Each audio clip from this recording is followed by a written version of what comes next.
And Iran is facing massive protests with demonstrators demanding change and authorities responding with deadly force and an internet blackout. U.S. President Donald Trump has once again warned of possible military strikes, while Iran's Supreme Leader Ayatollah Ali Khamenei vows the Islamic Republic will not back down. For 13 days, Iranians have taken to the streets in Tehran. Cars and buildings were set ablaze. Crowds shouted slogans, including "Long live the Shah," while in Bandar Abbas, demonstrators overturned a police vehicle.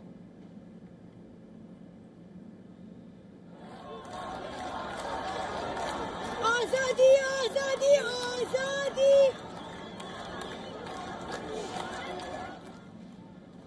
In Tehran's Sadabad district, people were seen banging pots and chanting slogans against Khamenei. Cars honked in support as crowds gathered. Similar scenes played out in Mashhad, Tabriz, and the holy city of Qom.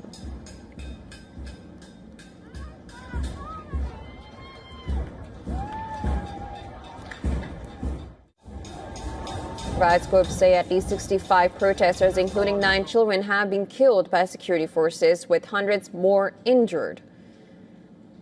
And as unrest sweeps the country, social media videos surfaced earlier showing the extent of damage. In Tehran, protesters set fire to police kiosks as crowds gathered in defiance. In Yazd, the demonstrators torched a banner, their anger visible in the flames. And in Karaz, videos showed people running as shots rang out in the night. Amnesty International condemned the blanket internet shutdown, accusing authorities of trying to hide grave human rights violations. Internet monitored net blocks confirmed a nationwide shutdown over the past 24 hours, saying it masks regime violence and violates the rights of Iranians. As protests in Iran rage, U.S. President Donald Trump issued another warning to Iran's government, cautioning against the killing of protesters.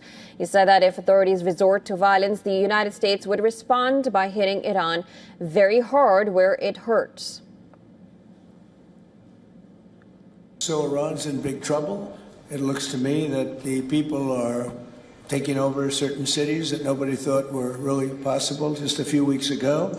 We're watching the situation very carefully. I've made the statement very strongly that if they start killing people like they have in the past, we will get involved. We'll be hitting them very hard where it hurts.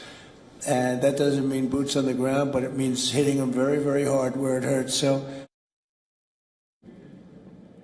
But Iran's Supreme Leader Ayatollah Ali Khamenei struck a defiant tone in a televised speech dismissing protesters as vandals and saboteurs. He accused President Trump of having hands stained with the blood of more than 1,000 Iranians, referencing last year's war with Israel backed by U.S. strikes. U.S. President Donald Trump's hands are stained with the blood of more than 1,000 Iranians. Everyone knows the Islamic Republic came to power with the blood of hundreds of thousands of honorable people. It will not back down in the face of saboteurs. Meanwhile, exiled Crown Prince Reza Pahlavi has urged U.S. President Donald Trump to urgently intervene as protests rage in Iran. He cited internet blackouts and threats of force, calling on Iranians to overwhelm security forces against the regime. Furthermore, Iranian Nobel Peace Laureate Shirin Ebadi warned that security forces may be preparing a massacre under the cover of nationwide communications blackout. She said the internet shutdown was not a technical failure but a deliberate tactic to conceal abuses.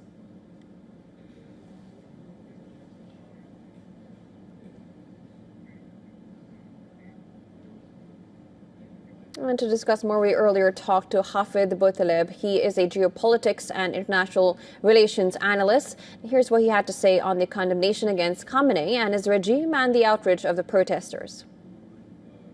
What is sure is that Donald Trump hates verbal escalations. Donald Trump is basically a person that wants to be seen worldwide as the world leader, the strongest leader in the world. So when Khamenei comes and describes him as a dictator, describes Donald Trump as a dictator, when he accuses him to have the hands stained by Iranian blood, This is a verbal escalation. This is a verbal confrontation.